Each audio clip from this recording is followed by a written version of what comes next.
sport, your desire or ambition to maybe one day compete? Perhaps it wasn't as solidified early on, but at least the possibility exists. Exactly, like I started training, and like as I said, the environment itself was kind of rough. I wanna focus in Jiu-Jitsu, I'm gonna finish school, but I'm gonna focus in Jiu-Jitsu, and so I was training, I was competing. But also giving your children an opportunity to experience a challenge. No better environment to introduce them to those challenges than the mats here, because they're learning and they're growing in a very supervised space. If you have no resistance in life, then you don't have an opportunity to fortify a strong mind.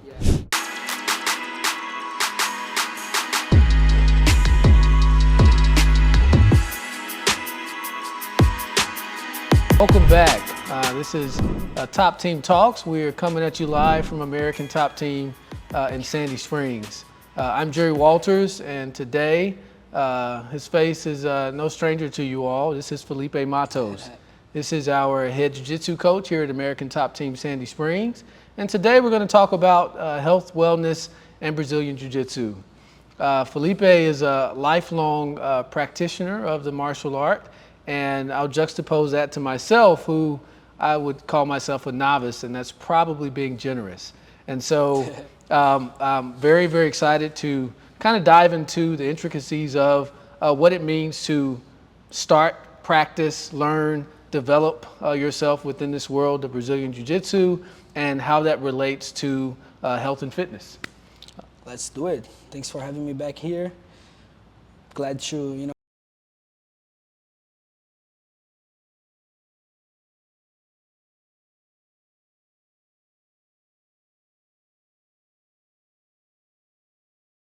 everybody.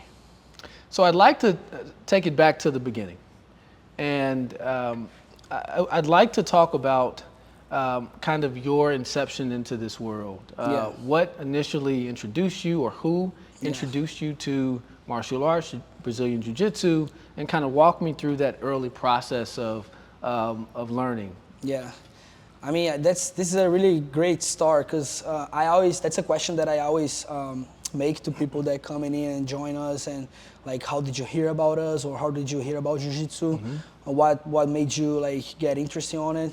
Because from there you can understand like what is the motivation and what are they expecting from this, you know what I'm saying?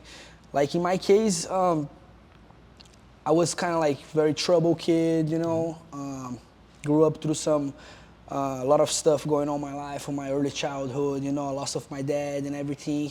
So I was kind of like, I didn't have much confidence, but each person reacts differently, right? So in my case, the lack of confidence, the lack of self-esteem just like lead me through just, you know, like picking up fights and being around, like, you know what I'm saying? Not very, very healthy situations. But anyways, until one day I had a friend that he started doing Jiu-Jitsu. He's still my friend nowadays. I just came back from Brazil, we hang out out there. He started doing Jiu-Jitsu, and he invited me to a class. You know, and then I was lucky to, since my first day, like, arrived at a really good place. Not exactly in terms of business, not exactly in terms of like a healthy, like it was a place that I saw a lot of people walking in and never coming back anymore. But for me, for my reality, for what I was looking for, it was me. I was really kind of amazed by how many great people I was interacting with in terms of like high level athletes and people who were like really competing. And by the time that I started doing this, what I live today, what my life nowadays was something that I right away start seeing it through people that were coming to the USA from my gym. So I was just like a white belt, like first day, and I was already like hearing about like Tusa, Barata, whatever, many guys from my gym that came here to compete and to train and, you know, to teach Jiu-Jitsu.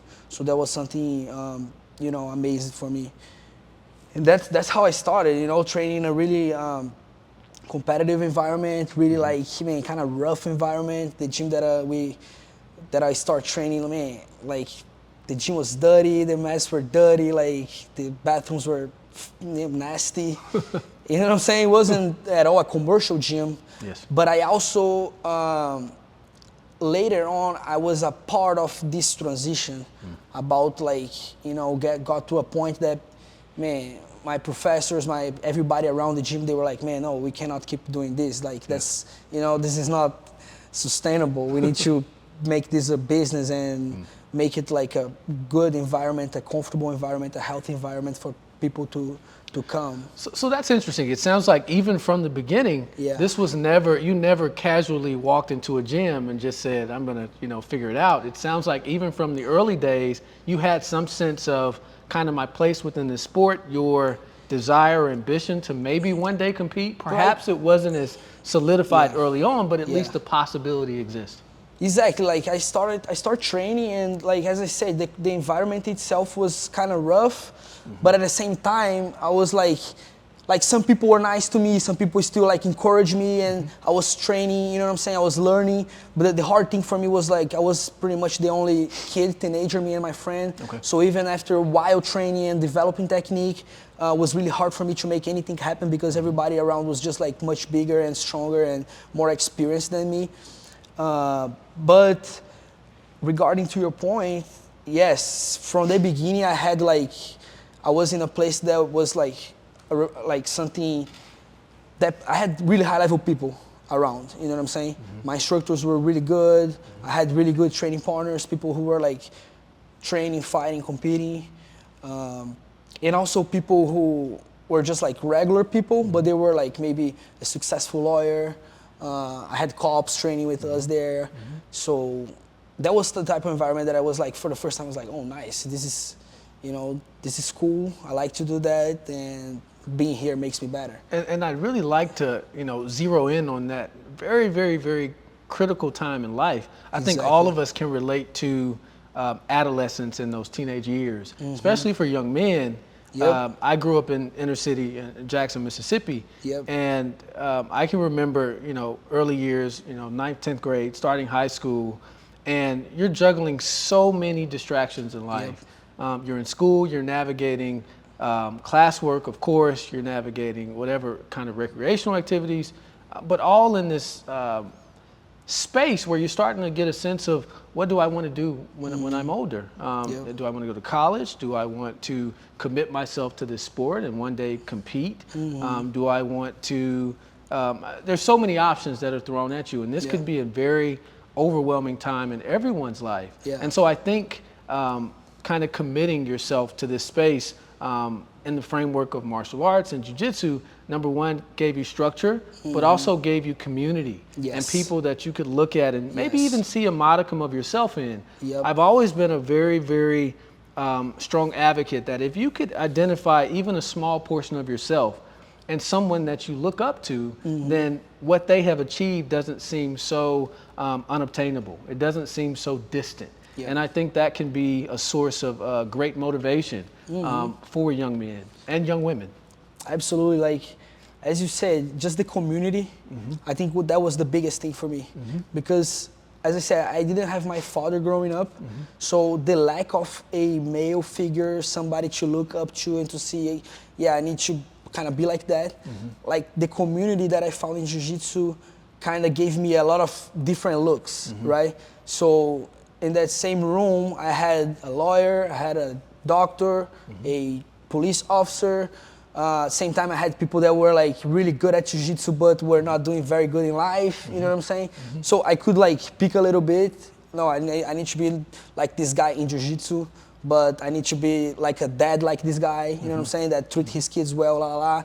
I could be, you know, from this guy. I start picking up a little bit from each of them. So the community that Jiu-Jitsu gave me literally changed my life. Awesome. So let's take it a little step further. So obviously you're training in Brazil. Let's talk about the process of ultimately coming to the States and what that was like. So basically I started as a juvenile. I was 14. So I was not even in high school when I started, which was like, in my school I right away become the Jiu-Jitsu kid. So that also kind of gave me a lot of strength growing up, you know. But I started competing as a juvenile. I had some good results as a juvenile that gave me confidence. But then when I when I got into high school, I got my blue belt. I start kind of like I was still training, but not as much, and I was not competing much too during high school.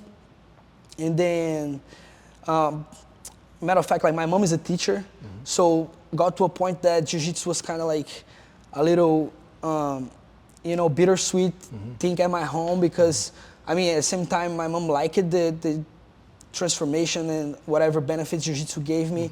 She was like, no, you gotta find something real to do. You gotta like get a real job. You gotta, So I went through school. I got a business degree, but since I got to since even doing school, even doing my after high school and going to college, I was training. I was traveling and competing until my brown belt also. So that kept going because I was like for 4 or 5 years in school after high school.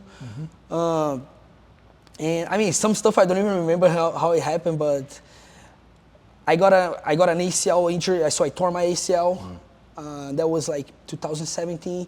That was a big turning point for me because I was maybe my last year of my of college, and I remember after I tore my ACL, I was working in a company, and I was like thinking, yeah, maybe I'll just like whatever, I'm just gonna do jiu-jitsu as a hobby, and just go find a job after I graduate and whatever. But then, so I tore my ACL. That was around maybe December.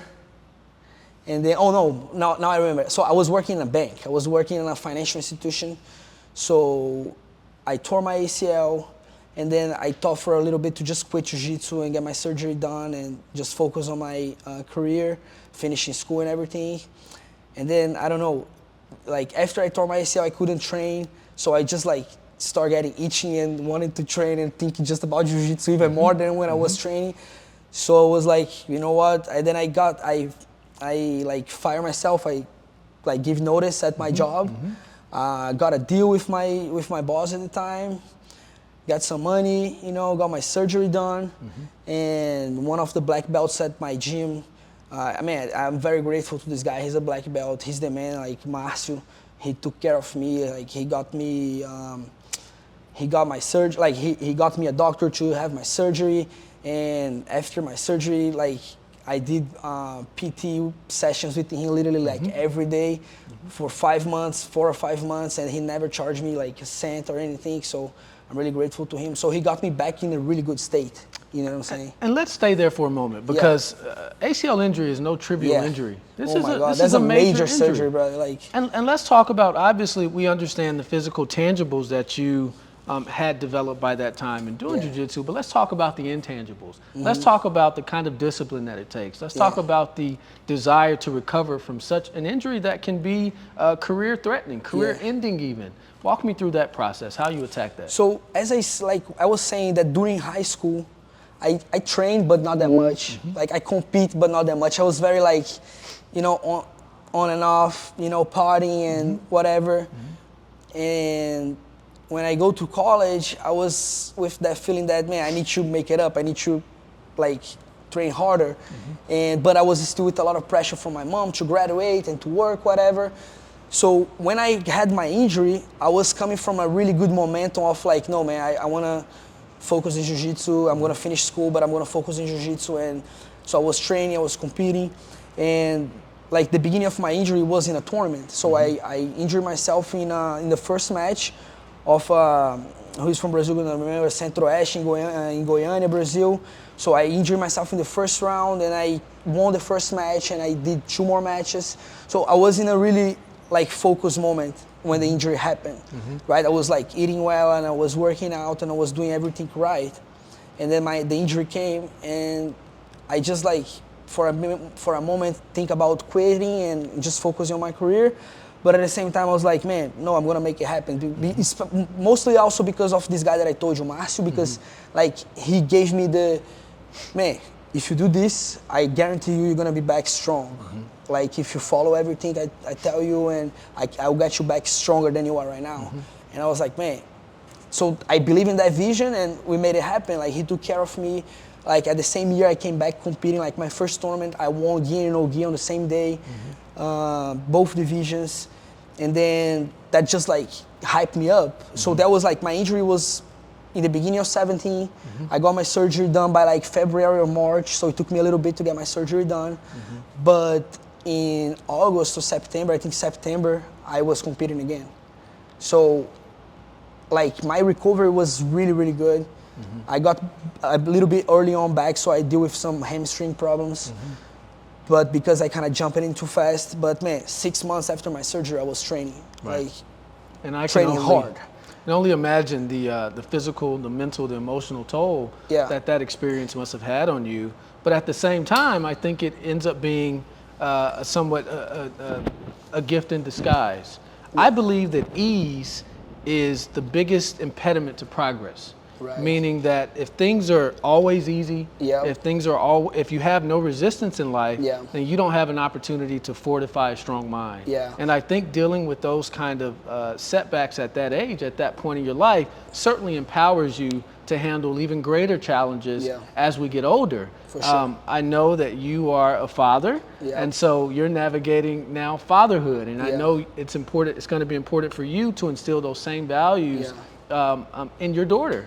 And similarly for myself, I have a 10-month-old, and one of the things, certainly as first-time parents, I know that I think about, and I'm sure you do as well, how do you balance those being supportive, being nurturing, being loving, but also giving your children an opportunity to experience a challenge. And I think there's no better environment to introduce them to those challenges than the mats here, because they're learning and they're growing in a very supervised space, but they're also learning how to engage and deal with controlled conflict or controlled confrontation. This is a very valuable experience, I believe. So let me just get back a little bit, because I kind of talk a little bit about the surgery and everything, but I didn't answer like what you really asked me before. But man, the surgery, it was so crazy for me, because like I said, the guy helped me and he made me believe in the vision and everything, right? But okay, I got the surgery done. Man, the first day, like I got my surgery done, I woke up and the doctor was like, no, you can go back home today, and like, of course, I was using crutches, right? But he was like, don't worry about it, like, you can just go. And I was like, all right. So I was trying to like lift myself and put myself to walk in one leg.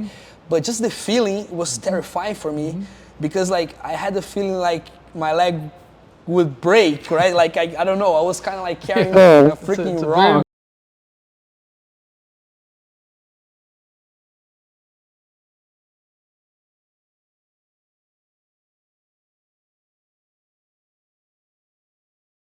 And then I started like, getting to feel and see how it was, man, it was terrifying. And I thought like, man, how I'm gonna get back? Like, it was so bad, people have no idea. But like the first week, it was a nightmare, right? Like for me, it was really bad for my mind.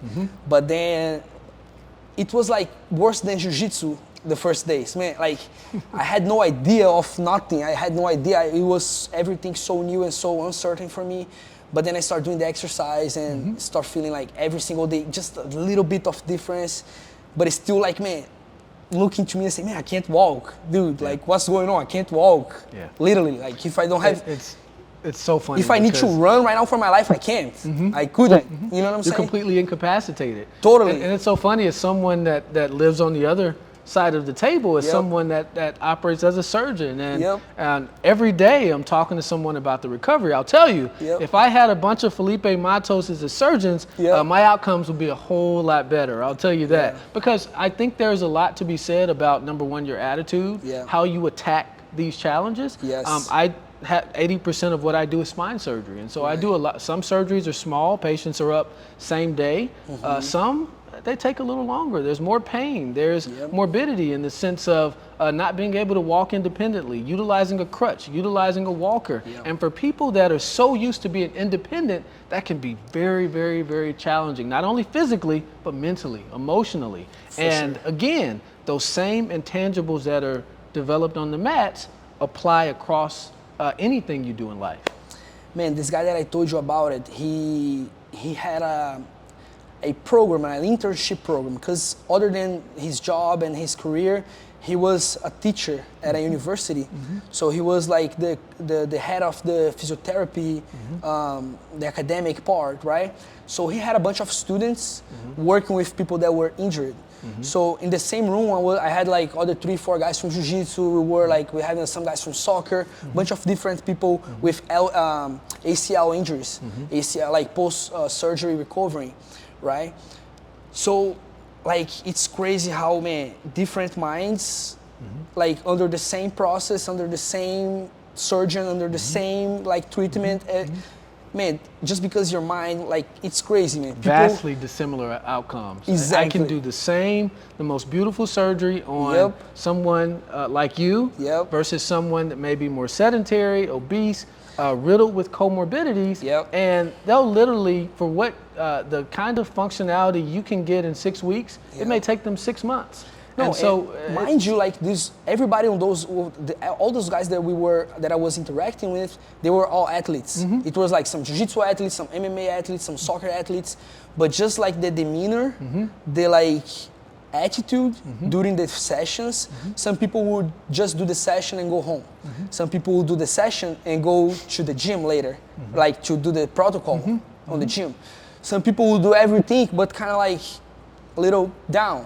Some people will go there and just like have a really good time and talk to everybody and laugh and like, man, and those people were getting back faster. Yes. It's crazy to see. Like it's hard to like put into, I mean, really numbers, but you know, it's the reality. Like if you start believing in your mind and you like, I was like patting my knee, you know what I'm saying? I was like, man, you're getting better. You know what I'm saying? You're gonna be back. Like let's go, keep healing up, and just like putting energy into that. Yes. And it just happened. We know there's power in the tongue, and so I think that's our time.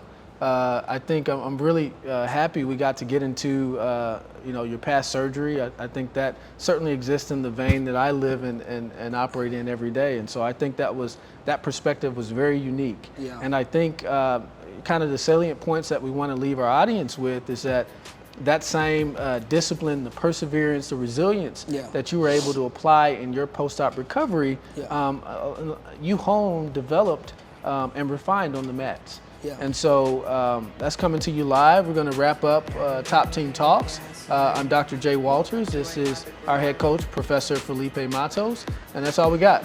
Like our video and subscribe to our channel.